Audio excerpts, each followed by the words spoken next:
तो hello cherries, कैसे हैं आप? सब बढ़िया। तो आज हमारा फर्स्ट सेशन है जावास्क्रिप्ट का। अब तक हमने देखा एचटीएमएल, सीएसएस एंड टेलविंड। आज हम जानेंगे जावास्क्रिप्ट के बारे में। तो आज हमारा फर्स्ट सेशन है जावास्क्रिप्ट के ऊपर। एंड मेरा नाम है अरबाज और मैं ही आपको जावास्क्रिप्ट और रिएक्ट के कुछ फंडामेंटल सिखाने वाला हूँ। सो ठीक है। और मैं चाहता हूँ कि हमारा जो सेशन है वो इंटरैक्टिव रहे। तो उसके लिए अगर कुछ समझ में नहीं आता है तो प्लीज़ थम्स डाउन करना, अगर समझ में आता है तो थम्स अप करना। एंड कोई भी कुछ क्वेश्चन है, कुछ पूछना है, आप माइक के द्वारा भी पूछ सकते हो या फिर आप मैसेज से भी बता सकते हो। ओके, ओके देन फिर स्टार्ट करें। Okay, okay sir. So JavaScript, किसी को पता है क्या है जावास्क्रिप्ट? एक लैंग्वेज है, राइट?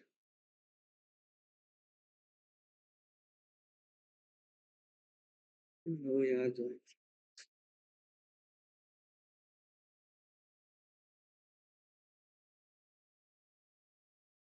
जावास्क्रिप्ट एक प्रोग्रामिंग लैंग्वेज है जो हम वेब डेवलपमेंट में इस्तेमाल करते हैं और हमारे कोर्स में है। लेकिन व्हाई जावास्क्रिप्ट एंड क्यों जावास्क्रिप्ट क्रिएट हुई, क्यों वजूद में आई?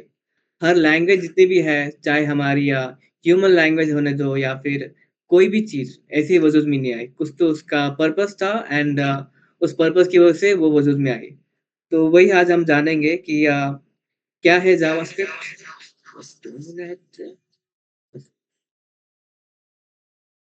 ओके, सो तो इसी के दिन हम स्टार्ट करते हैं जावास्क्रिप्ट का इंट्रोडक्शन। तो आज के सेशन में हम क्या-क्या देखने वाले हैं वो पहले हम जानते हैं।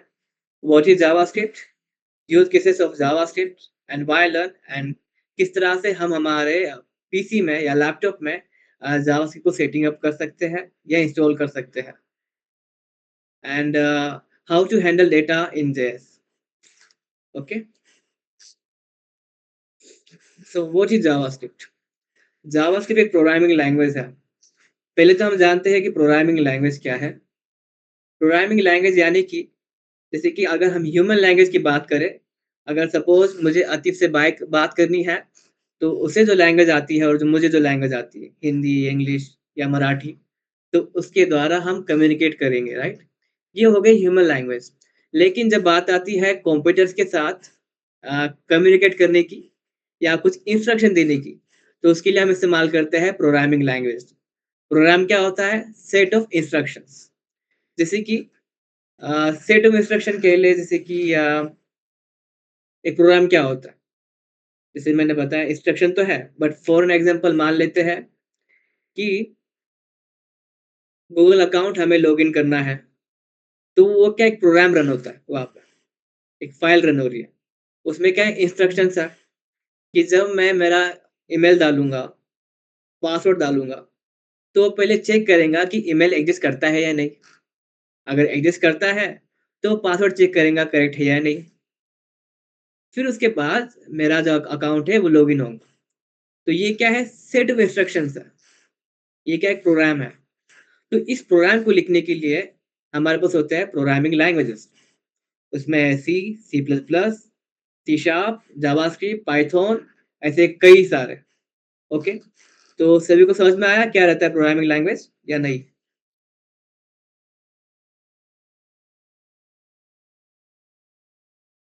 ओके, ठीक है। तो अगर हम थोड़ा हिस्ट्री जाने जावास्क्रिप्ट के बारे में तो थोड़े इंटरेस्टिंग है और हम जानेंगे क्यों। तो जावास्क्रिप्ट जो बनी थी वो क्रिएट हुई थी 1995 में। ब्रैंडन एक, जो एक डेवलपर थे, न एक नेटस्केप नेविगेटर के, तो उन्होंने ये बनाया था। तो अभी हम जानते हैं कि 1995 में क्या हुआ था एंड क्या चल रहा था उस टाइम एंड किस तरह से जावास्क्रिप्ट एक वजूद में आई। सो इंटरनेट का दौर था, जो नया-नया था, एक बूम था एंड हर कोई अपनी वेबसाइट या अपनी इन्फॉर्मेशन या बिज़नेस ऑनलाइन लाना चाह रहा था। तो उस टाइम कई सारे वेबसाइट्स आए एंड कई सारे बिज़नेस जो है, उन्हें एक बूम मिला इंटरनेट के द्वारा। क्योंकि अगर मेरा कोई लोकल बिज़नेस है, उसे ग्लोबल करना है, तो वो बहुत हेक्टिक जॉब था। बट इंटरनेट की वज़ह से वो बहुत फ़ास्टली होने लग गया। तो उस वक़्त हमने देखा याहू, ईबे, एप्पल, अमेज़न अभी चलती तो नहीं है बट आज के ज़माने में कह सकते कुआरा है हमारे लिए, राइट? तो ऐसे कई सारे वेबसाइट्स आए एंड कई लोगों ने एक्सप्लोर करना शुरू किया। अब एक्सप्लोर करना है इंटरनेट को, तो उसके लिए हमारे ब्राउज़र्स हैं। तो उस टाइम सिर्फ़ एक ही ब्राउज़र था, नेटस्केप नेविगेटर। आज हम कई सारे ब्राउज़र्स देखते हैं, क्रोम है, मोज़िला है, ओपेरा, सफारी। लेकिन उस टाइम ये एक ही ब्राउज़र था और इसकी एक मोनोपोली थी। अगर मुझे इंटरनेट को एक्सेस करना है एज़ अ यूज़र, तो मेरे पास एक ही ब्राउज़र है जिसका मुझे इस्तेमाल करना है। तो इस ब्राउज़र में क्या-क्या था? HTML, CSS, okay? और यही ब्राउज़र है, यही कंपनी है जिन्होंने जावास्क्रिप्ट को बनाया था फर्स्ट टाइम, ओके? जिसका नाम उन्होंने पहले मोका या मोचा रखा था एंड उसके बाद उन्होंने उसका नाम जो है जावास्क्रिप्ट कर दिया, ओके? सो पहले ब्राउज़र पे जो है ना एकदम हम पुराने ज़माने में चले जाएँ तो, ब्राउज़र पे सिर्फ़ एचटीएमएल ही रन होता था। ना सीएसएस था, ना इंटरैक्टिव कुछ नहीं, सिर्फ़ एचटीएमएल। फिर बाद में फिर सीएसएस आया, जिसकी वजह से थोड़ा हमें कलर्स दिखाई दिए ब्राउज़र्स में वगैरह। फिर उसके बाद आया जावास्क्रिप्ट। तो जावास्क्रिप्ट की वजह से हमारा काम बहुत आसान हुआ एंड कई सारे फीचर्स हमें देखने मिला। जैसे कि सर्वर से डेटा फेच करना है या एनिमेशन या डायनामिकली कुछ चीज़ें करना है। ऐसे कई सारी चीज़ें हम जावास्क्रिप्ट से कर पा रहे हैं। अगर सिंपली कहूँ, एचटीएमएल क्या बनाता है हमारा स्ट्रक्चर, सीएसएस क्या करता है स्टाइलिंग, उसके अलावा जो भी चीज़ें हैं, वो सारा हम जो है जावास्क्रिप्ट से करते हैं। तो इतना बड़ा रोल है जावास्क्रिप्ट का हमारे वेब डेवलपमेंट, ओके? तो जब नेटस्केप नेविगेटर था, तो इसकी जो एक मोनोपोली थी, वो ज़्यादा देर तक तो रहने वाली नहीं थी। तो माइक्रोसॉफ्ट ने उस टाइम लॉन्च किया इंटरनेट एक्सप्लोरर को, उनके खुद के ब्राउज़र को। तो होता क्या था कि जब भी किसी ने अगर विंडोज़ इंस्टॉल किया, विंडोज़ एक्सपी, विंडोज़ विस्टा, सो जब भी मैं इंस्टॉल करूँगा या ले लूँगा मेरे पीसी में, तो साथ ही साथ प्री बिल्ट मुझे इंटरनेट एक्सप्लोरर सॉफ्टवेयर मिल जानेगा। तो इसकी वजह से क्या हुआ कि उन्हें एक बेनिफिट था कि हाँ, अगर कोई भी यूज़र को इंटरनेट यूज़ करना है, तो हमारा ब्राउज़र वहाँ पे अवेलेबल है, उसे वही इस्तेमाल करना है। तो उसे ज़रूरत नहीं है कि वो नेट्सकेप नेविगेटर को अपने पीसी में मेमोरी कार्ड से इंस्टॉल करे या डीवीडी से इंस्टॉल, जिसे पता नहीं उस टाइम क्या होता होगा बट जितना मुझे पता है उस टाइम इंटरनेट से डाउनलोड तो शायद लोग नहीं करते होंगे क्योंकि डीवीडीज़ एंड पेन ड्राइव होते थे उस टाइम। सो उसके द्वारा लोग नेट्सकेप नेविगेटर ब्राउज़र को इंस्टॉल किया करते होंगे। तो अब हुआ क्या कि नेट्सकेप नेविगेटर फर्स्ट मूवर था। फर्स्ट मूवर एडवांटेज हमेशा होता है क्योंकि एचटीएमएल सीएसएस चल रहा था ऑलरेडी ब्राउज़र पे एंड नेट्सकेप नेविगेटर ने ही जावास्क्रिप्ट को लॉन्च किया था, एक प्रोग्रामिंग लैंग्वेज को एक ब्राउज़र में। तो इंटरनेट एक्सप्लोरर ने क्या किया, एचटीएमएल सीएसएस तो था, बट उन्होंने खुद की एक अलग प्रोग्रामिंग लैंग्वेज बनाई, जो अल्टरनेटिव थी जावास्क्रिप्ट की, जिसका उन्होंने नाम दिया जेस्क्रिप्ट, जावास्क्रिप्ट एंड जेस्क्रिप्ट। तो इस तरह के 2 लैंग्वेजेस हमें देखने मिले। नेटस्केप नेविगेटर में चलती थी जावास्क्रिप्ट और इंटरनेट एक्सप्लोरर में चलती थी जेस्क्रिप्ट। तो अब हुआ क्या कि एज़ अ यूज़र या फिर एज़ अ डेवलपर मैंने कोई वेबसाइट बनाई है नेटस्केप नेविगेटर के लिए, जो नेटस्केप नेविगेटर पे रन हो एंड उसके कुछ फंक्शंस हो, प्रोग्राम के फीचर है, वो रन हो, एनिमेशन या सर्वर से डेटा फेच करना है, ऐसे कई सारी चीज़ें, जो जावास्क्रिप्ट से हम करते हैं। तो जब मैंने कोड लिखा है जावास्क्रिप्ट में नेटस्केप नेविगेटर के लिए, तो वो कोड जो है इंटरनेट एक्सप्लोरर में चलता नहीं था, क्योंकि वहाँ पे एक अलग लैंग्वेज है, अल्टरनेटिव लैंग्वेज है, इसका नाम है जेस्क्रिप्ट। अगर सपोज़ मैं इन जेस्क्रिप्ट में लिखता हूँ, तो वो है सिर्फ़ इंटरनेट एक्सप्लोरर के लिए, तो वो वेबसाइट नेटस्केप नेविगेटर में रन नहीं होंगे। है ना? तो हो क्या रहा था कि डेवलपर एक्सपीरियंस खराब हो रहा था कि मुझे जो है दोनों लैंग्वेज में कोड करना पड़ रहा था एज़ अ डेवलपर कि जावास्क्रिप्ट में भी लिखना है, जेस्क्रिप्ट में भी लिखना है, दोनों प्लेटफ़ॉर्म के लिए, दोनों सॉफ्टवेयर्स के लिए। तो ये काम बहुत हेक्टिक था एंड जो यूज़र्स थे जैसे कि सपोज़ मैंने इंटरनेट एक्सप्लोरर ऑन किया और www डॉट कुछ वेबसाइट रन की, तो वो चल नहीं रही थी। तो मुझे क्या करना पड़ेगा कि मैं अब नेटस्केप नेविगेटर पे ट्राई करूँ, क्योंकि वो नेटस्केप नेविगेटर की वेबसाइट है, जावास्क्रिप्ट पे बनी हुई है। तो ये जो क्रॉस चीज़ें हो रही थी 2 ब्राउज़र के बीच में, तो इसकी वज़ह से यूज़र्स का भी जो एक्सपीरियंस है खराब हो रहा था एंड डेवलपर्स का कोड करने का टाइम भी क्या बढ़ रहा था, हेक्टिक हो रहा था। तो उस वक़्त को कहा गया ग्रेट ब्राउज़र वॉर क्योंकि नेटस्केप नेविगेटर जो है जावास्क्रिप्ट में नए-नए फीचर्स ला रहा था और जेस्क्रिप्ट जो इंटरनेट एक्सप्लोरर का था, वो भी जेस्क्रिप्ट प्रोग्रामिंग लैंग्वेज में अपने-अपने नए-नए फीचर्स ला रहे थे। तो ये कॉन्फ्लिक्ट्स बहुत ज़्यादा हो रहा था एंड जैसे मैंने बताया, डेवलपर्स को भी प्रॉब्लम हो रही थी एंड यूज़र्स को भी। तो उस टाइम आई एक्मा इंटरनेशनल जिसने यहाँ पे पीस कर दिया। तो इन्हें डिसाइड किया कि स्टैंडर्डाइज़ रखते हैं, ना तेरा ना मेरा। तो इन्होंने क्या किया जावास्क्रिप्ट को एक स्टैंडर्ड लैंग्वेज बनाई, इसको उन्होंने ओपन सोर्स कर दिया। तो उसे अब हर ब्राउज़र जो है इस्तेमाल कर सकता है, चाहे वो नेटस्केप नेविगेटर हो या इंटरनेट एक्सप्लोरर। तो इसकी वजह से क्या हुआ, एज़ अ डेवलपर मुझे एक ही लैंग्वेज में कोड करने की ज़रूरत पड़ी और एज़ अ यूज़र उसे परेशान होने की ज़रूरत ना पड़ी कि मैं ये वेबसाइट इंटरनेट एक्सप्लोरर में चेक करूँ या नेटस्केप नेविगेटर में। तो इसकी वजह से दोनों का काम ईज़ी हो गया एंड उस तरीके से जावास्क्रिप्ट जो है अ, वजूद में आई, एक अच्छी खासी एंड उसकी वजह से हमारे कई सारे ब्राउज़र्स देखने मिले।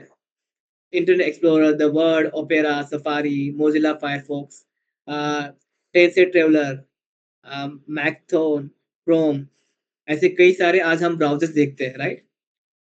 तो इस तरह से ब्राउज़र्स जो है वो शुरू हुए, क्यों? क्योंकि जावास्क्रिप्ट ओपन सोर्स हो गई। अब अगर सपोज़ ओपेरा एक कंपनी है, उन्हें खुद की लैंग्वेज बनाने की ज़रूरत नहीं पड़ी। ऑलरेडी एक लैंग्वेज है, उससे इस्तेमाल करो एंड अपना ब्राउज़र अ, लॉन्च करो। तो इस तरह से कई सारे ब्राउज़र जो है लॉन्च हुए उस टाइम। तो आज के वक़्त में हम इंटरनेट एक्सप्लोरर और नेटस्केप नेविगेटर, इनका नाम भी आज हम सुनते नहीं है, राइट? बट जो मोज़िला फायरफॉक्स है, वही नेटस्केप नेविगेटर है। सिर्फ़ नाम चेंज हुआ है, आइकन चेंज हुआ है। ओके? तो ये हिस्ट्री थी हमारे इंटरनेट एंड ब्राउज़र के ऊपर। ओके? तो किसी को कोई पूछना है इसके बारे में, तो प्लीज़ मैसेज करके बताइए कि कुछ समझ में नहीं आया या फिर कुछ रिपीट करना है, तो हम रिपीट कर सकते हैं।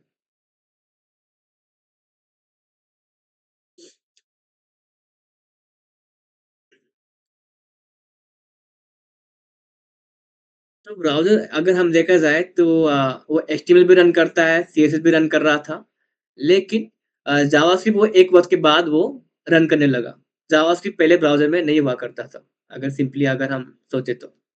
तो नेटस्केप नेविगेटर ने उसे लॉन्च किया एंड एक अकेले ब्राउज़र था, तो वहाँ पे इंटरनेट एक्सप्लोरर भी आया, जिन्होंने खुद की एक प्रोग्रामिंग लैंग्वेज लॉन्च की, जेस्क्रिप्ट नाम की। तो एज़ अ डेवलपर दोनों लैंग्वेज में कोड करना पड़ रहा था और एज़ अ यूज़र उसे वो वेबसाइट दोनों ब्राउज़र में चेक करनी पड़ रही थी कि वेबसाइट किस ब्राउज़र में चलेंगी या ओपन होंगी। तो ये बहुत हेक्टिक था, उसकी वजह से एक्मा इंटरनेशनल आया और उसने क्या किया, जावास्क्रिप्ट को ओपन सोर्स कर दिया कि हर ब्राउज़र जो है, हर कंपनी इसे इस्तेमाल कर सकती है। तो इसी वजह से कई सारे ब्राउज़र्स हमें देखने मिलते हैं, ओके? तो ये हिस्ट्री है सिंपली ब्राउज़र्स एंड इंटरनेट के बारे में। सो आगे बढ़ते हैं।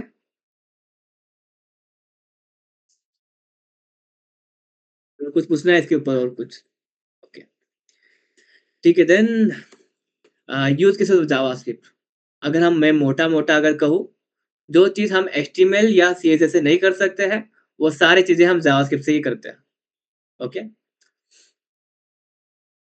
तो फर्स्ट ऑफ ऑल अगर हम देखें तो interactive websites, dynamic content updates and user interaction enhancement. इसे हम थोड़ा प्रैक्टिकली समझते हैं।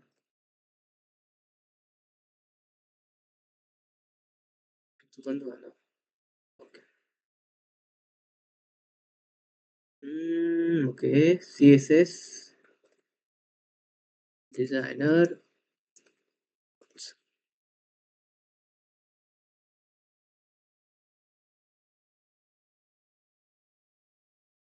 ओके, तो एक वेबसाइट में दिखाना चाह रहा हूँ जहाँ से हम और बेटरली समझ पाए कि किस तरह से क्या हमें फीचर्स हमें मिलते हैं जावास्क्रिप्ट की तरफ से। फर्स्ट ऑफ ऑल ये देखो, एक वेबसाइट है ये। इसपे ऐसे कुछ क्रेज़ी वेबसाइट हमें देखने मिलते हैं जो हम बनाते नहीं हैं, बट जो एजेंसीज़ होते हैं या फिर एज़ अ पोर्टफोलियो, वो अपनी वेबसाइट को कई ज़्यादा क्या कहेंगे कि एनहांसमेंट रखे एंड यूज़र को मज़ा आए, वही चीज़ें वो डालते हैं। जैसे कि ये देखो, ये तो बहुत सिंपल है, कुछ दूसरा देखते हैं यार। ओके,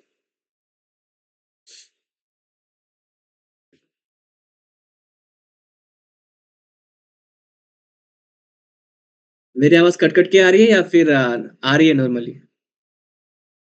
प्लीज़ मैसेज करके बताइए। ओके। हुँ, इंटरनेट स्लो क्यों चल रहा है इतना?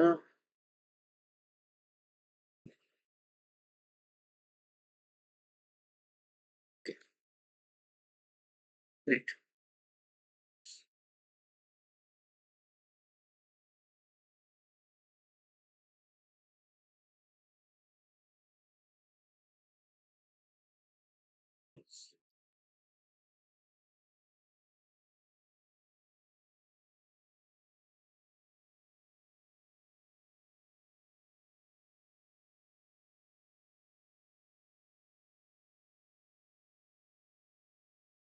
हाँ, हाँ।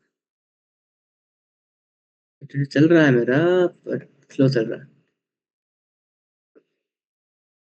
ओके, देखा तुमने किस रास्ते से लोड हो रहा है?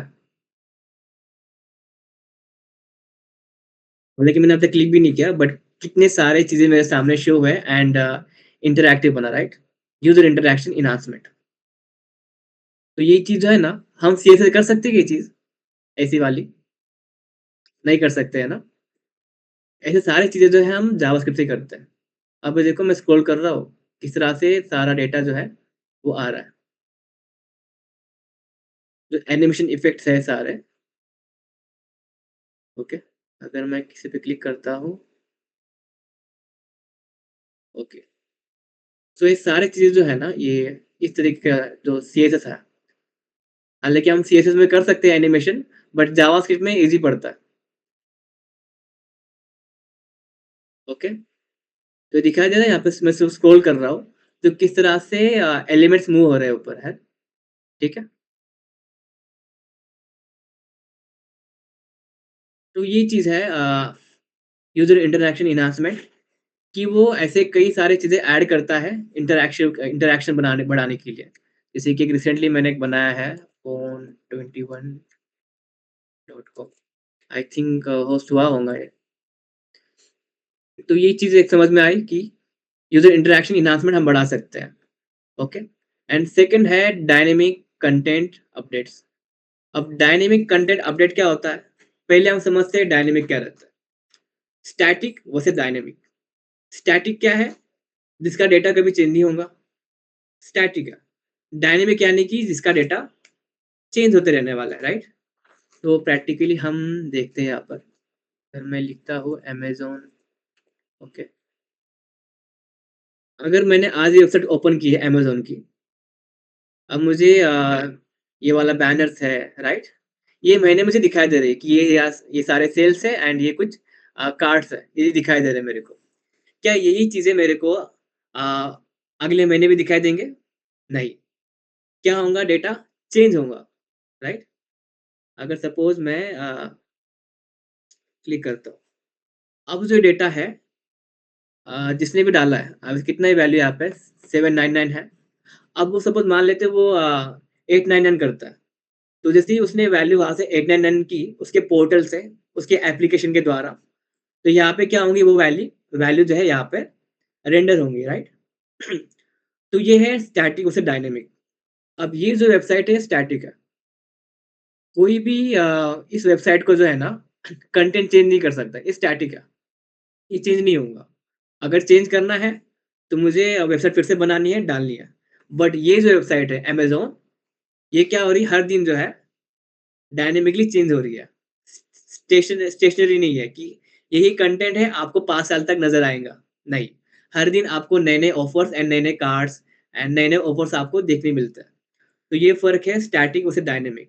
तो ऐसी जो चीज़ें हैं डायनामिकली जो डेटा आ रहा है, कहाँ से आ रहा है? सर्वर से। सर्वर क्या होता है?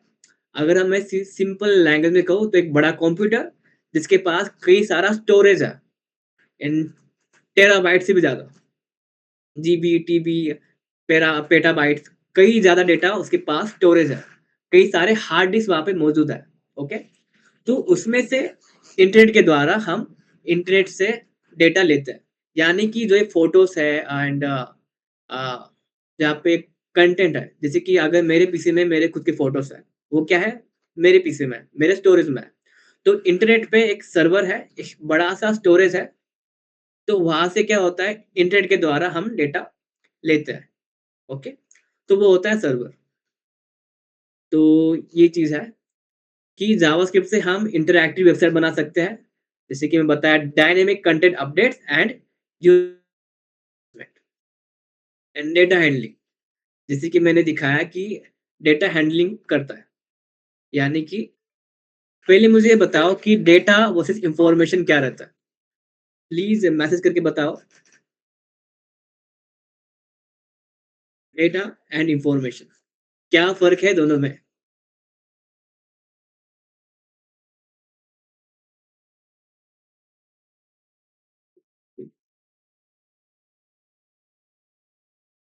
देखो अगर गलत भी होगा तो चलता है। हम यहाँ पे सीखने में आए हैं ना। क्या किसी ने कभी नाम ही सुना नहीं है कि डेटा क्या रहता है डेटा? प्लीज़ कुछ तो कुछ अपने जो लगता है अपने को सही लगता है, बताओ। बुरहान, हिना, महक, आतिफ, मोहम्मद क्या लगता है क्या होता है डेटा एंड इन्फॉर्मेशन?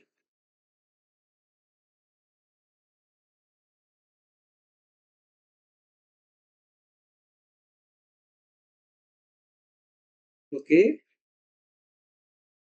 हुँ, हुँ। मोहम्मद ने लिखा है वैल्यू, डेटा इज़ ऑर्गेनाइज्ड। तो महक इन्फॉर्मेशन क्या रहता है? क्या दोनों सेम ही है? Okay. So data and information फ़र्क क्या है बोलता हूँ। अब मेरा आधार कार्ड है, मेरा पैन कार्ड है, मेरा पासपोर्ट या फिर मेरे फैमिली मेंबर्स कितने हैं, किसका नाम क्या है, किसकी बर्थ डेट क्या है, ये सारे मेरे रिलेटेड इन्फॉर्मेशन है, राइट? ये सारी इन्फॉर्मेशन है कि मेरी बर्थ डेट क्या है, मैं कहाँ रहता हूँ, मेरा Aadhaar card number, PAN card number, passport, ये सारा जो है मेरा इन्फॉर्मेशन है। लेकिन जब मैं एडमिशन को जाता हूँ कॉलेज के एडमिशन के लिए, तो क्या वो मुझे मेरा पासपोर्ट माँगते हैं? नहीं। वो मुझे माँगते हैं मेरे सर्टिफ़िकेट्स एचएससी, एसएससी के, राइट? तो उन्होंने क्या किया, ये सारी इन्फॉर्मेशन से मेरा कुछ डेटा माँगा। तो उन्होंने डेटा क्या माँगा? मेरे passport size photos, Aadhaar card and मेरे सर्टिफ़िकेट्स। तो ये क्या हुआ? डेटा हुआ। तो इन्फॉर्मेशन क्या है? एक हम के लिए पूरी चीज़ें एक इन्फॉर्मेशन है एंड जो डेटा है इसका एक चंक है, इसको हम इस्तेमाल करते हैं। जैसे कि अब ये कैडबरी है, राइट? कैडबरी के सारे सारे ब्रांड्स ब्रांड ही है कैडबरी। तो उसके जो ब्रांड्स अलग-अलग है या फिर प्रोडक्ट्स हैं, 5 स्टार हो गया, डेयरी मिल्क हो गया, फिर इनके सब कैटेगरीज़ है ना? तो ये सारा क्या है कैडबरी के बारे में इन्फॉर्मेशन है। लेकिन यहाँ पे जो हमें दिखाई दे रहा है, एक डेटा है, एक पर्टिकुलर प्रोडक्ट के बारे में। तो ये फ़र्क है इन्फॉर्मेशन एंड डेटा। इन्फॉर्मेशन क्या है? रॉ डेटा है। इन्फॉर्मेशन क्या है? हर चीज़, एक एंटिटी के बारे में या एक ऑब्जेक्ट के बारे में या पर्सन के बारे में। और डेटा क्या है? हम उसमें से कुछ चंक एक्सट्रैक्ट करते हैं हमारे कुछ यूज़ केसेस के लिए या कुछ पर्पस के लिए। ओके? तो सभी को समझ में आया क्या फ़र्क है इन्फॉर्मेशन एंड डेटा में? ओके। एंड बाकियों को समझ में आया? आतिफ, हिना, बुरहान, सारा? Okay, great. एंड ये हुआ हमारा डेटा हैंडलिंग। जैसे क हम जो डेटा हम लेते हैं ना सर्वर से, उसे टेक्निकली हम कहते हैं फेच, फेच करना। सर्वर से मैं मेरे ब्राउज़र पे या फिर मेरे मशीन में मैं डेटा गेट कर रहा हूँ।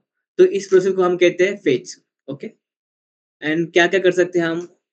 Form validation techniques. अब ये फॉर्म वैलिडेशन टेक्निक्स क्या रहता है? जैसे कि एक यहाँ पे एक फॉर्म है। अब यहाँ पे जो फॉर्म है ना, देखो मैं जब डाउनलोड केस स्टडी लिखता हूँ प्रेस करता हूँ, क्लिक करता हूँ, तो यहाँ पे क्या है मुझे एरर आया हुआ है कि full name is required, email is required. अगर सपोज़ मैं सिर्फ़ ए टाइप करता हूँ, तो यहाँ पे मुझे क्या आया है? Invalid email. जब तक मैं उसे करेक्ट ना लिखूँ, तब तक वो इनवैलिड ही बताता है। ओके? तो ये जो चीज़ें हैं, ये भी हम जावास्क्रिप्ट से कर सकते हैं। ओके? एंड क्या है? Real time data fetching. जो भी क्रिकेट के स्कोर हम देखते हैं ना, जैसे कि अगर मैं क्रिकेट आज चल रही है कि मैच पता नहीं है, मैं देखता नहीं हूँ वैसा। ठीक है। लेकिन जब यहाँ पे स्कोर दिखता है ना लाइव वाला वगैरह, वो सारी चीज़ें जो है हम जावास्क्रिप्ट से कर सकते हैं। ओके? तो ऐसे कई सारी चीज़ें हैं, जो हम एचटीएमएल सीएसएस से नहीं कर सकते, वो सारी चीज़ें हम जावास्क्रिप्ट से करते हैं। ओके? इंटरैक्टिव वेबसाइट बनाना या डेटा हैंडल करना। ओके? इसमें किसी को कोई डाउट?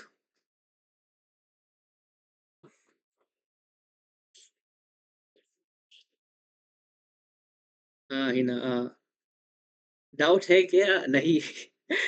अगर डाउट है तो प्लीज़ मैसेज करके बता सकते हो। ओके? ठीक है देन आगे मूव करते हैं। तो प्रोग्रामिंग लैंग्वेज के कुछ कोर फीचर्स। हर लैंग्वेज के कुछ कोर फीचर्स हैं। जैसे कि अगर हम हमारे ह्यूमन लैंग्वेज की बात करें, जैसे कि इंग्लिश जो है एक ऑफ़िशियल लैंग्वेज है हमारे इंडिया की। तो अगर सपोज़ मैं यहाँ से बैंगलोर जा रहा हूँ और वहाँ के लोगों को हिंदी नहीं आती है, तो मुझे इंग्लिश में ही कम्युनिकेट करना पड़ता है। ये क्या हुआ एक फीचर हुआ है इंग्लिश लैंग्वेज का। अगर मैं मराठी लैंग्वेज का फीचर ले लूँ, जब भी मुझे कोई अ, मेरे डॉक्यूमेंट्स का काम है महाराष्ट्र में, तो सारा वो मराठी में ही होता है। तो मराठी लैंग्वेज का एक फीचर है, राइट? या फिर सिम्पलेस्ट लैंग्वेज या कॉम्प्लेक्स लैंग्वेज हम कह लें जैसे कि जापानीज़ है, अरेबिक है। ये क्या है कॉम्प्लेक्स है बट इसमें क्या होता है मीनिंग चेंज नहीं होता है कभी भी। तो उसके कुछ फीचर्स हैं। इंग्लिश जो है ईज़ी लैंग्वेज है, इंग्लिश का एक फीचर है। तो वैसे ही प्रोग्रामिंग लैंग्वेज के अलग-अलग जो प्रोग्रामिंग लैंग्वेज है, सी, सी प्लस प्लस, जावा, जावास्क्रिप्ट, पाइथन ऐसे जितने भी सारे लैंग्वेजेस हैं, उनकी भी अलग-अलग फीचर्स हैं। उसकी वजह से उनका अलग-अलग यूज़ केसेस है। ओके? तो जानते हैं हम जावास्क्रिप्ट के फीचर्स क्या-क्या हैं? First of all multi paradigm OOPs है, सेकंड एंड थर्ड है सिंगल थ्रेडेड एंड फोर्थ है असिंक्रोनस। ये तो मैंने 4 फीचर्स आपको डिस्प्ले किए हैं। ऐसे कई सारे फीचर्स जावास्क्रिप्ट में हमें देखने मिलता है। तो मैंने चाहा कि मैं तुमको ये 4 तो बताऊँ, जिसकी वजह से समझ में आया कि जावास्क्रिप्ट कितना पावरफुल है। First of all multi paradigm JavaScript supports multiple programming paradigms including function programming, OOPs. अगर मैं सिंपली कहूँ तो पैराडाइम क्या रहता है? नज़रिया या फिर एक चीज़ को अलग-अलग तरीके से करने के तरीके, ओके? तो सपोज़ मुझे यहाँ से बैंगलोर जाना है, तो उसके अलग-अलग तरीके हैं। एक तो मैं बस से जाऊँगा या फिर फ्लाइट से जाऊँगा या फिर मैं बाइक से जाऊँगा। हालाँकि जा तो मैं बैंगलोर ही हूँ बट अलग-अलग तरीके हैं। वैसे ही जब हम कोड करते हैं हमारे जावास्क्रिप्ट में, तो कोड को लिखने के अलग-अलग तरीके हैं, ओके? तो उसे कहा जाता है मल्टी पैराडाइम। कोड क्या रहता है? अगर जो इंस्ट्रक्शन रहता है ना, वो कोड रहता है। अब हम थोड़ा-थोड़ा और नीचे-नीचे जा रहे हैं। फर्स्ट ऑफ ऑल हमने जब समझा कि प्रोग्राम क्या रहता है? प्रोग्राम क्या है? सेट ऑफ इंस्ट्रक्शंस है एंड इंस्ट्रक्शन क्या है? कोड। ओके? तो जब भी मैं कोई कोड लिखता हूँ हमारे जावास्क्रिप्ट में, तो उसके अलग-अलग तरीके हैं। वो हम आगे जानेंगे, जैसे कि उन्होंने 2 लिखे हैं यहाँ पे, functional programming and object oriented programming, ये टाइप्स हैं। इसके बारे में जब हम प्रैक्टिकली करेंगे तो और समझ में आएगा। सेकंड है OOPs, object oriented programming system. अगर मैं सिंपली कहूँ तो ये रहता क्या है? जैसे कि कोई कार है, तो कोई कार मान लेते हैं, अगर कोई कार वजन में आती है, ओके, लॉन्च होने जा रही है, तो उसके पहले जो प्रोसेस होती है कि कई सारे इंजीनियर साथ में बैठते हैं, डिजाइनर के साथ बैठते हैं और डिजाइनर क्या करते हैं, एक ब्लूप्रिंट बनाते हैं कि उसका स्ट्रक्चर किस तरह से होगा। अ, या फिर सिंपली अगर कहूँ तो बॉटल, यहाँ पे एक बॉटल है, तो ये बॉटल जो बनी तो ये ऐसे ही नहीं बनी। कई सारे इंजीनियर्स या डिजाइनर्स साथ में बैठे, उन्होंने जाना कि स्ट्रक्चर किस तरह से होगा, कि कहाँ पे उसका हैंडल होगा एंड उसकी ग्रिप किस तरह से होंगी। ग्रिप के लिए यहाँ पे डॉट्स है, राइट? उसका ढक्कन कितना बड़ा होगा, उसका क्या कहला है, जो नीचे का पार्ट है वो किस तरह से होगा। तो ये सारा क्या है, उन्होंने डिज़ाइन किया कि एज़ अ यूज़र उसे किस तरह से उसे पसंद करेगा, ओके? तो जब डिज़ाइन तैयार हुई एक पेपर पे, तो एक ऑटोकैड नाम का सॉफ्टवेयर आता है। तो उसमें क्या होता है कि इसका एक ब्लूप्रिंट तैयार करते हैं। फिर उसका ब्लूप्रिंट तैयार किया, फिर उसका एक 3D स्ट्रक्चर बनाते हैं, 3D एक ऑब्जेक्ट क्रिएट करता है। चलो वो भी जानते हैं, थोड़ा टॉपिक के बाहर है बट ठीक है। 3D प्रिंटर,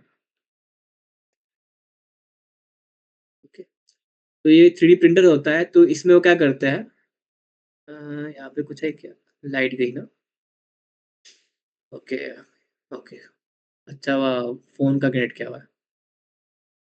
तो ये 3D प्रिंटर रहता है, ये क्या करता है, जो ऑटोकैड एक सॉफ्टवेयर में एक जो फाइल थी, एक 3D स्ट्रक्चर था। जैसे कि मैं ऑटोकैड पोर्टल फाइल, तो इस तरह से वो डिज़ाइन बनाते हैं ऑटोकैड में, ठीक है? फिर इसका एक 3D प्रिंटर से सिर्फ़ एक सिंगल बॉटल बनाते हैं, सिंगल बॉटल। फिर उसको देखते हैं कि वो किस तरह से फ़ील हो रही है, उसका एक्सपीरियंस कैसा है यूज़र्स को लेकर। आर पोस्ट, आवाज़ आ रही है ना मेरी? क्या आ गई? हेलो? आ रही है ना? Okay, great. सो फिर 3D प्रिंटर से उसका एक मॉडल बनता है।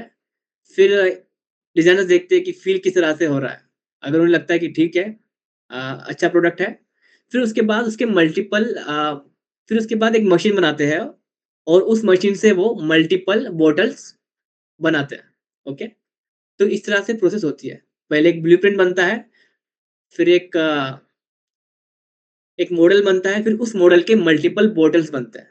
तो वैसे ही जावास्क्रिप्ट में जो उसका कांसेप्ट है, वो क्या करता है कि कुछ हम कोड लिखते हैं, कुछ प्रोग्राम लिखते हैं, ओके? एक मॉडल बनाते हैं। फिर उस मॉडल के हम मल्टीपल जो है अ, बॉटल्स बना सकते हैं अकेले या फिर मल्टीपल उसके कॉपीज़ बना सकते हैं, क्लोन्स बना सकते हैं, ओके? जैसे कि एक मॉडल बना था, एक ब्लूप्रिंट बना था ऑटोकैड में, फिर उसके मल्टीपल क्या हुए, ऑब्जेक्ट बने, राइट? क्लोन्स बने। तो वैसे ही हम हमारे जावास्क्रिप्ट में एक कोड लिखते हैं और उसका हम क्लोन कर सकते हैं मल्टीपल बार, मल्टीपल टाइम्स। तो ये है ओप्स। समझ में आया मल्टी पैराडाइम एंड ओप्स, या कोई डाउट है?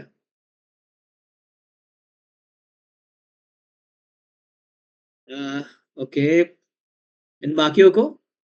Hina, Mohammed, Burhan, okay, nice. तो आगे है single threaded and asynchronous. Single threaded क्या रहता है मेनली, कि जैसे हम ह्यूमन हैं, हम लाइन बाय लाइन पढ़ते हैं ना, या लेफ्ट टू राइट या राइट टू लेफ्ट। पढ़ते तो लाइन बाय लाइन है, क्या 2 लाइन एक साथ पढ़ते हैं? नहीं। तो वैसे ही जावास्क्रिप्ट क्या करता है, लाइन बाय लाइन कोड को या इंस्ट्रक्शन को पढ़ता है एंड एग्ज़ीक्यूट करता है, हमारे इंसानों की तरह है, ओके? एंड फोर्थ क्या है, असिंक्रोनस। अ, असिंक्रोनस क्या रहता है मेनली, अगर सिंपल लैंग्वेज में कहूँ, तो एक शेफ़ है उसके किचन में है, क्या वो सिर्फ़ एक टाइम पे एक काम करता है? नहीं। उसने कुकर लगाया है, यहाँ पे पास्ता बन रहा है और अनियन चॉप कर रहा है, राइट? क्या वो ऐसा करता है? नहीं यार, पहले ना कुकर की 3 सीटी होने दो, उसके बाद मैं पास्ता कुछ दूसरा डिश वगैरह देखूँगा एंड ये दोनों होने के बाद मैं कुछ अनियन चॉप्स करूँगा, नहीं। वो क्या करता है, मल्टीपल टास्क एक टाइम परफ़ॉर्म करता है। तो वैसे ही जावास्क्रिप्ट क्या करता है, मल्टीपल प्रोग्राम को रन करता है, एक टाइम पर। तो ये फीचर है जावास्क्रिप्ट का। बाकी लैंग्वेज में ऐसे फीचर दिखते हैं बट ये 4 फीचर्स मेन है जावास्क्रिप्ट के जो मैंने आपको बताया। ओके? किसी को कोई डाउट असिंक्रोनस में क्या रहता है? असिंक्रोनस एंड सिंगल थ्रेडेड, समझ में आया?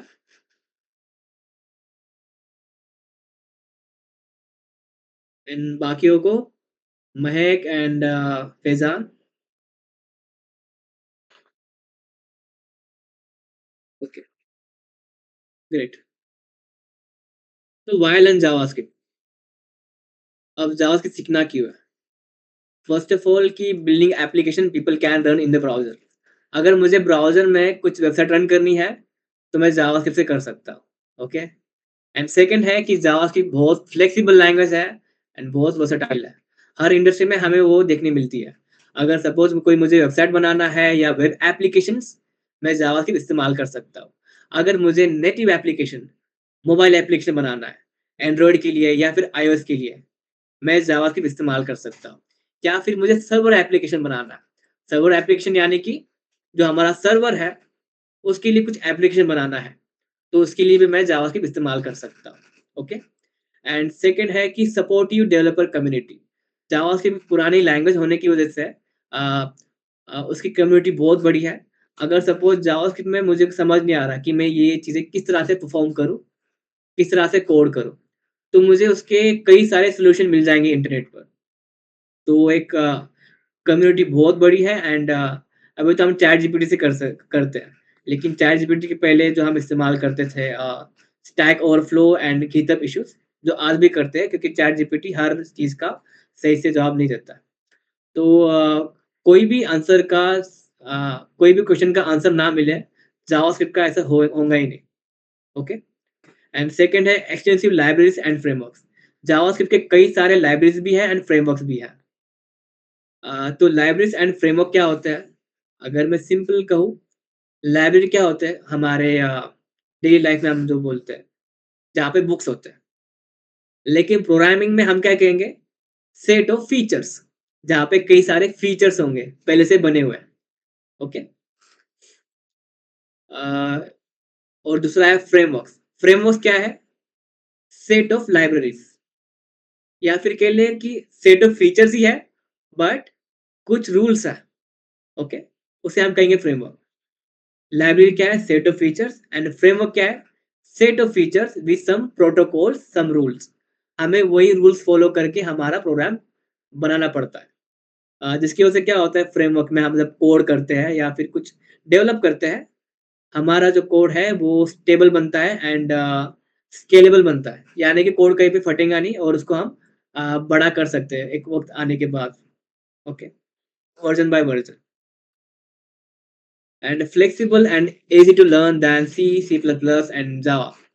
One of the easiest language है एक पाइथन है, एक जावास्क्रिप्ट है, जो बहुत ईज़ी है, कोई भी सीख सकता है। इसमें से कितने लोग हैं जिनको कभी जावास्क्रिप्ट के बारे में पता नहीं था?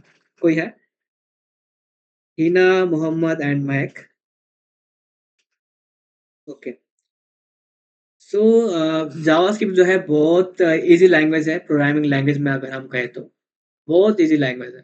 क्योंकि अगर मैं सिंपल कहूँ हिना आपको, तो जो बाकी लैंग्वेज है सी, सी प्लस प्लस एंड जावा, उनको एक लिखने का तरीका है एंड वो बहुत मुश्किल है। अगर सिंपल कहूँ तो Arabic Arabic, Japanese and Sanskrit हाँ, तो ऐसे जो तरीके हैं थोड़ा मुश्किल है। लेकिन इंग्लिश कैसे ईज़ी लैंग्वेज है, वैसे ही जावा स्क्रिप्ट हमारी प्रोग्रामिंग लैंग्वेज में ईज़ीएस्ट लैंग्वेज है। ओके। एंड एक सर्वे हुआ था स्टैक ओवरफ्लो का, इसमें उन्होंने देखा कि मोस्ट पॉपुलर टेक्नोलॉजीज, तो 62% लोगों ने पसंद किया जावास्क्रिप्ट को। हालांकि कई सारे टेक्नोलॉजीज है बट लोग जावास्क्रिप्ट को प्रीफर करता है। बहुत इजी है एंड इजी होने की वजह से इम्प्लीमेंट करना भी इजी है। तो डेवलपर्स बहुत सारे मिलते हैं एंड वो एक रीज़न है कि लोग जावास्क्रिप्ट की रिक्वायरमेंट कभी रुकने नहीं वाली है, वो चलती रहने वाली है। ओके, तो ये हुआ हमारा जावास्क्रिप्ट का कुछ इंट्रोडक्शन। अब हम जानेंगे सेटिंग अप इन जावास्क्रिप्ट। अब सेटिंग अप जावास्क्रिप्ट मतलब सिंपली कहूँ एक एनवायरनमेंट क्रिएट करना कि मैं मेरे मशीन में जावास्क्रिप्ट को एग्जीक्यूट करूँ। एग्जीक्यूट या रन करना मतलब क्या? कि मैं उसे चला पाऊँ, राइट? या अगर सिंपल लैंग्वेज में मैं कहूँ, अगर मुझे मेरे रूम में लाइट नहीं है, बट मान लेते हैं लाइट लगी है, तो लाइट अगर मुझे जलानी है, वो चलनी चाहिए, तो मुझे क्या करना पड़ेगा? Wires, board and electricity. अगर इसमें से कोई भी एक चीज़ मौजूद नहीं है, तो मैं लाइट को क्या इस्तेमाल नहीं कर सकूँगा। तो लाइट चलाने के लिए एक एनवायरनमेंट क्रिएट करना पड़ेगा। वैसे ही जावास्क्रिप्ट को अगर मेरे मशीन में मुझे रन करना है, चलाना है, तो एक एनवायरनमेंट सेटअप करना पड़ता है। तो उसके 2 तरीके हैं। एक तो है कि ब्राउज़र कंसोल एंड दूसरा है कोड एडिटर्स। तो एक-एक करके इसे हम जानते हैं। फर्स्ट है ब्राउज़र कंसोल। ब्राउज़र कंसोल क्या है? अ, सिंपल कहूँ मोटा-मोटा कि मैं ब्राउज़र के अंदर जावास्क्रिप्ट रन कर सकता हूँ। ओके। अब ये जो वेबसाइट है, ये सामने जो भी खुला हुआ है, इसमें एचटीएमएल है, सीएसएस है एंड जावास्क्रिप्ट है। तो ब्राउज़र क्या कर रहा है? एचटीएमएल को भी रन कर रहा है, सीएसएस को भी रन कर रहा है और जावास्क्रिप्ट को भी, है ना? तो मेरे पास टूल्स हैं, जैसे कि सुल्तान ने बताया होगा आपको। देखिए अगर मैं ओके यहाँ पे एक्सपेक्ट करता हूँ, तो ये टूल्स है राइट? अगर मुझे कुछ कंटेंट चेंज करना है वगैरह, तो मैं कर सकता हूँ यहाँ से। एक सिंपल लेते हैं वेबसाइट जिससे मैं दिखा पाऊँगा ना? ओके, बोन21। अगर सपोज़ मुझे इसका कंटेंट चेंज करना है, हेलो लिखना है, हेलो मोहम्मद, तो मैं कर सकता हूँ राइट? या फिर इसे चेंज करना है, मैं कर सकता हूँ यहाँ पे। जैसे कि बैकग्राउंड रेड मैं कर सकता हूँ। तो ये क्या है यहाँ पे मैं एचटीएमएल एंड सीएसएस को मॉडिफाई कर पा रहा हूँ टेम्पररी। ये कहीं पे सेव नहीं होने वाला है बट एक्सपेरिमेंटल चीज़ करने के लिए या फिर मुझे देखना है कि कोड करने के बाद किस तरह से नज़र आता है। ओके? तो वैसे ही हमारे पास कंसोल है। यहाँ पे हम जावास्क्रिप्ट को परफॉर्म कर सकते हैं, चला सकते हैं। ओके? तो ये एक तरीका है। इसके बारे में हम और डिटेल में जानेंगे बट ये एक है। तो इसको ओपन किस तरह से करते हैं? राइट क्लिक करना है, इंस्पेक्ट खोलना है। तो ये जितने भी सारे दिखाई दे रहे हैं ना यहाँ पे element, console, sources, network, performance जितने भी सारे, ये सारे ब्राउज़र के टूल्स हैं, जो हम डेवलपर्स को हेल्प करते हैं। ओके? डीबग करना या फिर कुछ एक्सपेरिमेंटल स्टफ करना है थोड़ा बहुत उसके लिए। तो जावास्क्रिप्ट के लिए हम कंसोल इस्तेमाल करते हैं। अ, कंसोल भी है, सोर्स भी है, नेटवर्क है बट रन करने के लिए हम कंसोल इस्तेमाल करते हैं। इसके बारे में आगे और हम जानेंगे। अलग-अलग टैब्स हैं उसके बारे में। ओके? एंड सेकंड है कि हम कोड एडिटर से करें। अब कोड एडिटर क्या रहता है? तो कोड एडिटर क्या है किसी को पता है कुछ? अब मुझे जितना पता है यार सभी ने वीएस कोड में ही कोड कर रहे हैं। सो प्लीज़ क्या रहता है code editor? Hina Mohammed and महक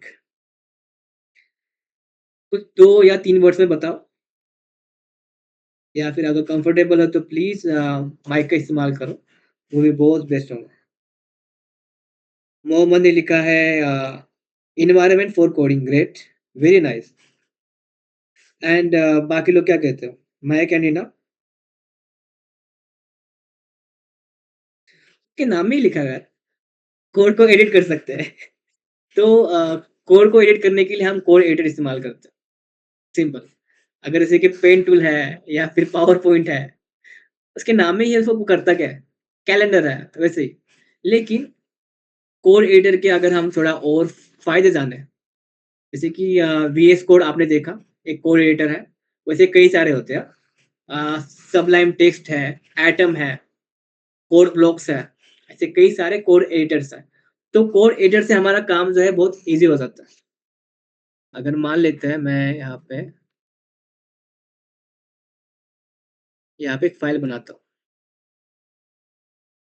उम, यहाँ पे एक फ़ाइल बनाता हूँ, लिखता हूँ my HTML dot HTML. Okay. अब ये मैंने एक फ़ाइल बनाई है। ओके, यहाँ पे अब मैं चाहता हूँ कि ये ब्राउज़र में रन हो, तो उसके लिए क्या करूँगा मैं इसे ओपन विथ मैं सीधा इसको ना ड्रॉप ही करता हूँ, ड्रैग एंड ड्रॉप।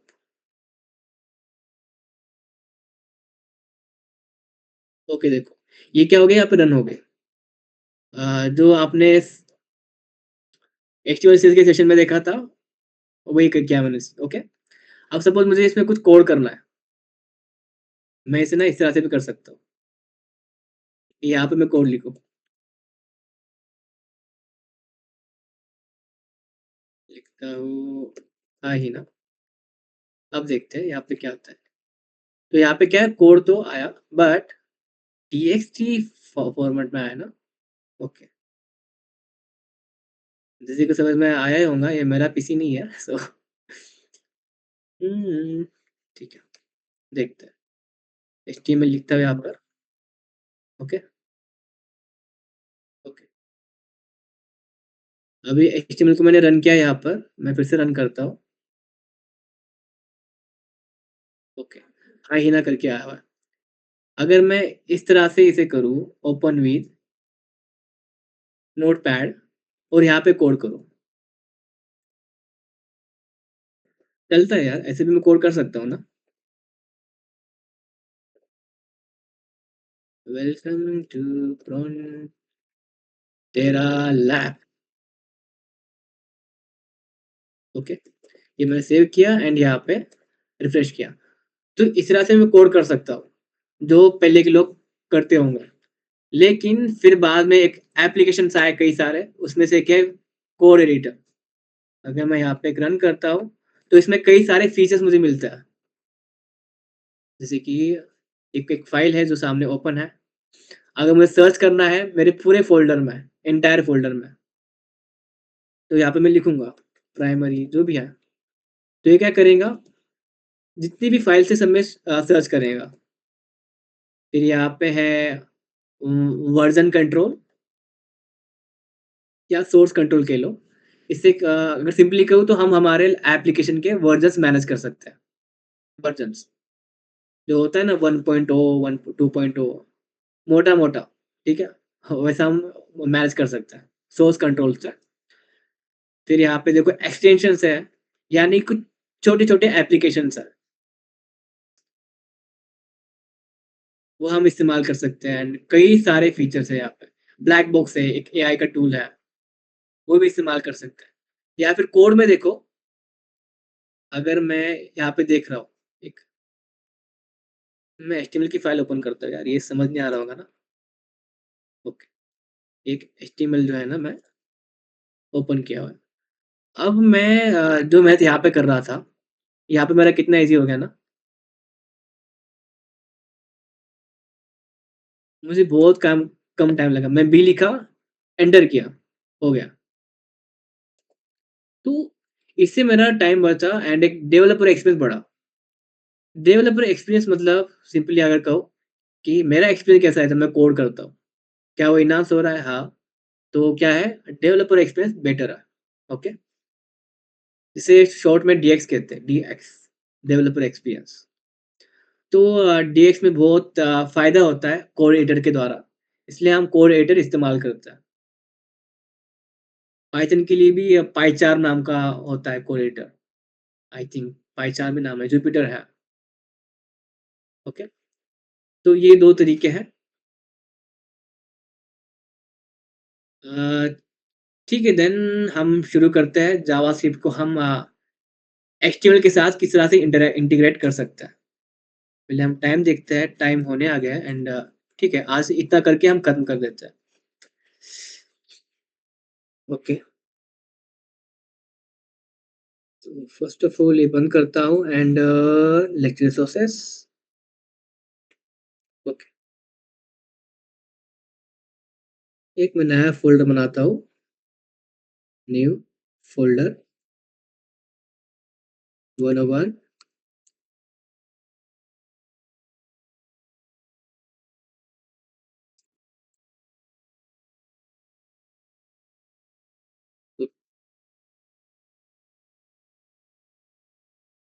सभी को समझ में आया मैंने किस तरह से वीएस कोड ओपन किया है ये? या फिर बताओ?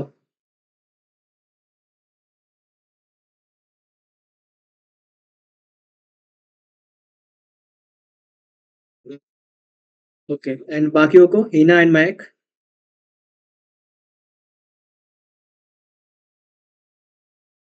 Okay great. तो अब यहाँ पे मैं फाइल्स क्रिएट करता हूँ, index.html और दूसरा हमारा styles.css। ये सब सुल्तान ने बताया ही होगा आपको, बट मैं लिखना है मेरे को, तो यहाँ पे बना है href style.css, राइट? तो इस तरह से हम क्या करते हैं, एचटीएमएल के साथ स्टाइल फाइल को क्या करते हैं, लिंक करते हैं, अटैच करते हैं, है ना? और जब मुझे जावास्क्रिप्ट की फाइल अटैच करना है तो उसके लिए स्क्रिप्ट टैग इस्तेमाल करते हैं। सीएसएस के लिए लिंक और जावास्क्रिप्ट के लिए स्क्रिप्ट टैग। ओके, यहाँ पे मैं फाइल बनाता हूँ। ओके, और यहाँ पे मैं जैसे यहाँ पे एचरेफ है, राइट? इसके लिए हम इस्तेमाल करेंगे एसआरसी और यहाँ पे फाइल जो है हम अटैच करेंगे। दिस एनवायरनमेंट सेटअप, यहाँ पे गो लाइव आ गया, ठीक है। तो देखा जैसे हम सीएसएस का अटैच करते हैं वैसे ही हम स्क्रिप्ट टैग इस्तेमाल करते हैं एंड एसआरसी एट्रीब्यूट इस्तेमाल करते हैं जहाँ पे हम पाथ देते हैं जावास्क्रिप्ट की फाइल को। और जैसे हम यहाँ पे देख सकते हैं एक्सटेंशन, एक्सटेंशन मतलब क्या रहता है, फाइल टाइप।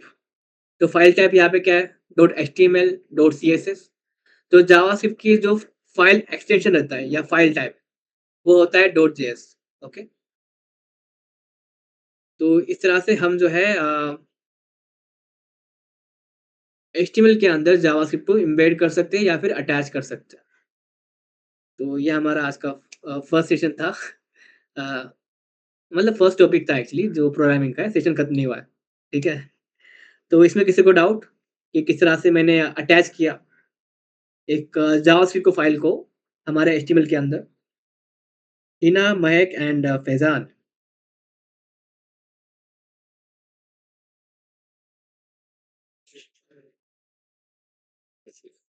No doubt.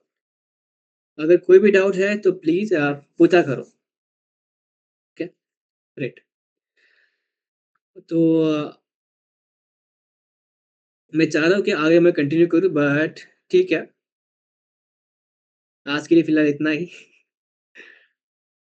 सो थोड़ा रिकैप लेते हैं कि हमने क्या-क्या देखा। अ,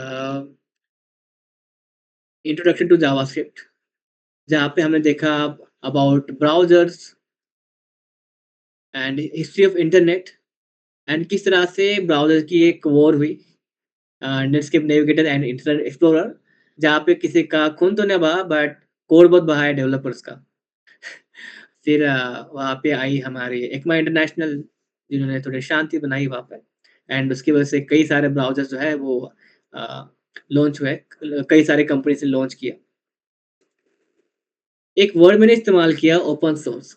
ओपन सोर्स का मतलब क्या होता है? मान समझते हैं। ओपन सोर्स क्या रहता है कि एक पब्लिक, एक प्राइवेट।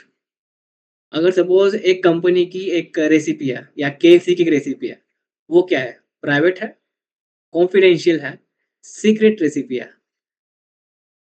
अगर क्या हो अगर वो पब्लिक करे, तो पब्लिक हो गई राइट? अब हर कोई उसकी रेसिपी इस्तेमाल कर सकता है। तो ऐसे ही हमारे कोड में सपोज़ कोई प्रोग्रामर ने या डेवलपर्स ने या कोई कंपनी ने कोई सॉफ्टवेयर बनाया है या फिर कुछ भी बनाया हुआ है प्रोग्रामिंग का रिलेटेड, तो उन्होंने क्या करा है कंपनी में कॉन्फिडेंशियल रखा हुआ है, ओके? लेकिन जब वो ओपन सोर्स करते हैं, यानी कि वो पब्लिक कर रहा है, कि हर कोई अभी इसे इस्तेमाल कर सकता है। जैसे कि नेटस्केप नेविगेटर ने क्या किया, जावास्क्रिप्ट उनकी पर्सनल लैंग्वेज थी, उनकी कंपनी की लैंग्वेज थी वो, उन्होंने खुद बनाया था लैंग्वेज। वो उन्होंने शेयर नहीं किया माइक्रोसॉफ्ट के साथ, बिल गेट के साथ कि नहीं बाबा हम नहीं देंगे आपको। तो वो क्या था एक प्राइवेट था उनका एक, है ना? बाद में उन्होंने क्या किया, पब्लिक कर दिया, यानी कि ओपन सोर्स कर दिया। तो उसमें हर कोई उसे इस्तेमाल कर सकता है। ओके? एंड फिर हमने जाना इंटरैक्टिव वेबसाइट है। अ, यूज़ केसेस ऑफ जावास्क्रिप्ट कि किस तरह से हम जावास्क्रिप्ट से इंटरैक्टिव वेबसाइट बना सकते हैं। उसके एग्ज़ाम्पल्स भी हमने देखे हैं, है ना?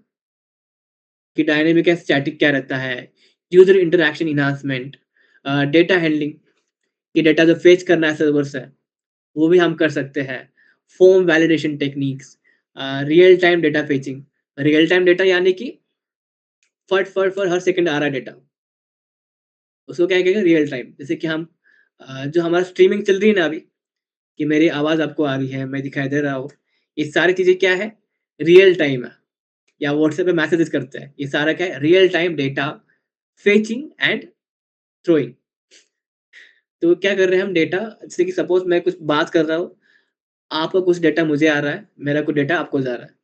रियल टाइम पे हो रहा है ना, ऐसा नहीं कि अरे मैंने अब बोला, उसके बाद आपको फ़ाइल डाउनलोड करनी पड़ेगी 5 मिनट की, फिर आप उसे देख पाओगे, नहीं, रियल टाइम हो रहा है ना? तो वो भी चीज़ हम जावास्क्रिप्ट से कर सकते हैं। एंड हमने कुछ कोर फीचर्स जाने जावास्क्रिप्ट के, कई सारे फीचर्स हैं, बट ये 4 फीचर्स हैं जो मैं आपको शो ऑफ किया मैंने। फर्स्ट है मल्टी पैराडाइम, एक प्रोग्राम को लिखने के अलग-अलग तरीके हैं। फिर जाने ऊप्स कि मैं एक कोड लिखूँगा, एक ब्लॉक लिखूँगा या सिंपली कोई एक प्रोग्राम लिखूँगा, तो उसके मैं मल्टीपल क्लोन कर सकता हूँ। जैसे कि मैंने दिखाया, एक 3 प्रिंटर से एक मॉडल बना और उसके मल्टीपल क्लोन बने, मल्टीपल्स क्या बॉटल्स बनाए। तो वैसी चीज़ें भी हम जावास्क्रिप्ट से कर सकते हैं। फिर है सिंगल थ्रेडेड, जैसे हम ह्यूमन लेफ्ट टू राइट या right to left, one by one पढ़ते हैं, उसे समझते हैं। वैसे ही जावास्क्रिप्ट भी वन बाय वन टास्क जो है या फिर इंस्ट्रक्शंस है, उसे समझता है, उसे एग्ज़ीक्यूट करता है। ओके? फिर असिंक्रोनस, मल्टीपल चीज़ें जो है वो एक साथ कर सकता है, मल्टीपल चीज़ें। जैसे कि हम ह्यूमन करते हैं, जैसे कि मैं हाथ भी हिला रहा हूँ, मैं मुँह भी हिला रहा हूँ, मैं साँस भी ले रहा हूँ, मैं आँखें भी झपका रहा हूँ। तो ऐसे मल्टीपल चीज़ें हम क्या है साथ में करते हैं, असिंक्रोनस। तो वैसे ही जावास्क्रिप्ट मतलब प्रोग्रामिंग लैंग्वेज में फीचर होता है। अगर इसका मैं अगर एक कोई एग्ज़ाम्पल लूँ, तो अ, 2 मिनट कहाँ गए?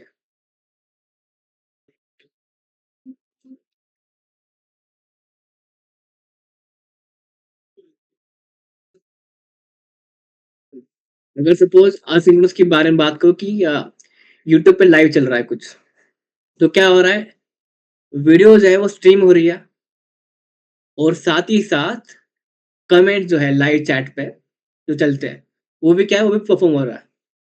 तो 2 चीज़ें एक साथ परफ़ॉर्म हो रही है, राइट? एक तो कि वीडियो भी स्ट्रीमिंग हो रही है यूट्यूब पर और साथ ही साथ लाइव चैटिंग भी हो रही है। तो ये क्या है, वो 2 चीज़ें एक साथ कर रहा है, जावास्क्रिप्ट, एक ब्राउज़र की विंडो में। तो इसे क्या कहेंगे हम, असिंक्रोनस। ओके? फिर हमें जाना जावास्क्रिप्ट सीखना क्यों है? क्योंकि हम ब्राउज़र में एप्लीकेशन बना के रन कर सकें। बाकी भी है, पाइथन से भी हम कर सकते हैं, बट उतना डिटेल में मैं जाऊँगा नहीं। एंड ठीक है, मैं नहीं जाऊँगा। मैं चाहता हूँ कि यूज़र फ्रेंडली रहे हमारे जो स्टार्टिंग सेशंस हैं। बाद में हम थोड़ा उसे नई-नई चीज़ें ऐड करेंगे, ऐड ऑन करते रहेंगे और जो कॉम्प्लेक्स जो चीज़ें हैं, उसे हम समझें। क्योंकि हमारे जो ट्रेनीज़ हैं, आप सभी, हर किसी को जितना मुझे बताया गया है कि हर किसी का कंप्यूटर का बैकग्राउंड नहीं है, तो मैं चाहता हूँ कि जो भी मैं सिखाऊँ या थोड़ा ही सिखाऊँ, लेकिन हर किसी को समझ में आए। मुझे फ़ास्ट नहीं जानना है, ठीक है? जितना भी सिखाओ लेकिन मज़ा आ जाए कि हाँ, समझ में आ गया। तो एक ये फीचर बताया एंड जावास्क्रिप्ट का इस्तेमाल कर सकते हैं वेब एप्लीकेशन या वेबसाइट्स। जो भी मैं देख रहा हूँ ना जो भी हम देखते हैं ब्राउज़र पे, जितनी भी सारी चीज़ें हैं, वो हम जावास्क्रिप्ट से बना सकते हैं। मोबाइल एप्लीकेशंस, एंड्रॉयड एप्लीकेशन या एप्पल के एप्लीकेशन, हम भी वो जावास्क्रिप्ट से बना सकते हैं। सर्वर एप्लीकेशन या कहीं पे तो कुछ सर्वर है, राइट? जैसे कि मैं यहाँ से अगर गूगल लॉगिन करता हूँ, तो वो डेटा कहीं तो जाता है और उसका रिस्पॉन्स मुझे आता है। तो वो हैंडल कौन करता है? एक सर्वर एप्लीकेशन, ओके? फिर हमने जाना कि जावास्क्रिप्ट की एक बड़ी-सी कम्युनिटी है, सपोर्टिव डेवलपर कम्युनिटी। हर लैंग्वेज की कम्युनिटी है, ओके? लेकिन जावास्क्रिप्ट बहुत बड़ी है, क्यों? क्योंकि बहुत पुरानी लैंग्वेज में से एक है और उसके कई सारे हमें रिसोर्सेज़, ट्यूटोरियल्स, फोरम्स हमें मिलते हैं। अभी तो चैट जीपीटी मिलता है, मैंने बताया, स्टैक ओवरफ्लो है, गिटहब इश्यूज़ है। तो मतलब कोई ऐसी चीज़ नहीं है जो मुझे मिले ना जावास्क्रिप्ट में, कि यार मैं कर रहा था एंड मुझे समझ नहीं आया कि इसे किस तरह से करूँ। गूगल करो उससे मिल जाएगा। फिर उसके कई सारे लाइब्रेरीज़ एंड फ्रेमवर्क्स हैं। लाइब्रेरीज़ का अगर मैं सिंपल कहूँ कि क्या होता है लाइब्रेरीज़, जैसे कि मान लेते हैं मुझे कुछ एनिमेशन करना है। अब ये मैंने जो बनाया था ना, ये रिसेंटली बनाया मैंने। तो ये जो यहाँ पे एनिमेशन हो रहा है ना यहाँ पे सब है, क्या मैंने सारा स्क्रैच से बनाया? नहीं। मैंने क्या किया, एक लाइब्रेरी है जिसका नाम है फ्रेमर मोशन, मैंने वो लाइब्रेरी इस्तेमाल की। तो उसमें कई सारे फीचर्स बने हुए थे। तो मैंने उस फीचर में डाला कि ये सारा टेक्स्ट है, इसको वन बाय वन जो है दिखाओ विद दिस एनिमेशन, बस। उसमें एक और फीचर है उस लाइब्रेरी में कि मैं 2 नंबर दूँगा, एक फ्रॉम एंड दूसरा है कि टू तक, कि कहाँ तक वो बढ़ना चाहिए। जैसे कि 0 टू 15 हुआ, 0 टू 50 हुआ, 0 टू 500 मिलियन हुआ। तो मैंने वहाँ पे क्या दिया, स्टार्ट पॉइंट दिया और एंड पॉइंट दिया। तो उसने क्या दिया, मुझे ये सारा बना के दे दिया। तो मुझे हर चीज़ क्रैश से बनाने की ज़रूरत नहीं पड़ी। तो ये फ़ायदा होता है लाइब्रेरीज़ का, ओके। एंड फ्रेमवर्क्स, फ्रेमवर्क्स भी कहूँ तो लाइब्रेरीज़ ही है, but some protocols, some rules, उस रूल के साथ मैं खिलवाड़ नहीं कर सकता। मुझे उस रूल को फ़ॉलो ही करना है। उसके बिना मेरा कोड एग्ज़ीक्यूट ही नहीं होगा, रन ही नहीं होगा, ओके। तो जावास्क्रिप्ट के कई सारे फ्रेमवर्क्स एंड लाइब्रेरीज़ हैं। उसमें से रिएक्ट है, angular, view, node JS, express JS और नेक्स्ट है, नेक्स्ट जेएस है, एस्ट्रो जेएस, ऐसे कई सारे हैं। बाय द वे हम जो सीखने वाले हैं हमारे सेशन में, वो रिएक्ट है, Node JS, Express and Supabase JS, Axios, ऐसे कई सारे लाइब्रेरीज़ एंड फ्रेमवर्क्स हम सीखने वाले हैं जावास्क्रिप्ट का, ओके। फिर flexible and easy to learn than C, C plus plus and Java and कितनी भी लैंग्वेज आने दो, बट जावास्क्रिप्ट बहुत ईज़ी है सीखने को। क्योंकि इसमें जिस तरह से हम लिखना है उस तरह से हम लिख सकते हैं। सी, सी प्लस प्लस एंड जावा में क्या एक तरीका है, ऐसे ही करना है, ऐसे ही करना है, वैसे ही चलेगा। जावास्क्रिप्ट में वैसा नहीं है, थोड़ा फ्लेक्सिबल है, चलता है, ऊपर-नीचे करो, चल जाएगा। फिर एक सर्वे के बारे में जाना हमने जो हुआ था अ, स्टैक ओवरफ्लो की तरफ से, तो हमने जाना कि जो रिस्पॉन्ड आया ज़्यादातर जावास्क्रिप्ट को लोगों ने पसंद किया। फिर हमने जाना कि किस तरह से एक एनवायरनमेंट हम क्रिएट कर सकते हैं। Development environment for JavaScript. Environment जैसे मैंने बताया कि अगर लाइट है, चलाना है उसे, तो वायर्स है या केबल्स है, बोर्ड है एंड इलेक्ट्रिसिटी है। इसमें से कोई भी चीज़ अगर मिसिंग होगी तो मैं कर नहीं सकता, उस लाइट को जला नहीं सकता। तो वैसे ही जावास्क्रिप्ट को अगर मेरे मशीन में मुझे रन करना है, तो एक एनवायरनमेंट सेटअप करना पड़ता है। तो वो हमने जाना। एक तो हमने जाना कि ब्राउज़र कंसोल से भी हम जावास्क्रिप्ट कर सकते हैं, ओके? और दूसरा क्या है, code editor, VS Code, Sublime Text, Atom, उसी में हम क्या कर सकते हैं, जावास्क्रिप्ट को रन कर सकते हैं। तो ये 2 तरीके के एनवायरनमेंट हमें मिलते हैं। ओके? फिर हमने इंटीग्रेट भी किया। तो आज के सेशन में इतना ही। कल हम जानेंगे how to handle data in JS. Okay? क्योंकि अब अ, रोज़ा मुझे भी लग रहा है एक्चुअली, सो मैं ज़्यादा लंबा नहीं कर सकता, और मैं करना नहीं चाहता क्योंकि बाकी आप भी होंगे, सो हम थोड़ा कवर करेंगे बट अच्छा कवर करेंगे। तो डाउट सेशन शुरू होता है अब। तो मयंक, कोई डाउट है आपको? Faizan and Hina, please.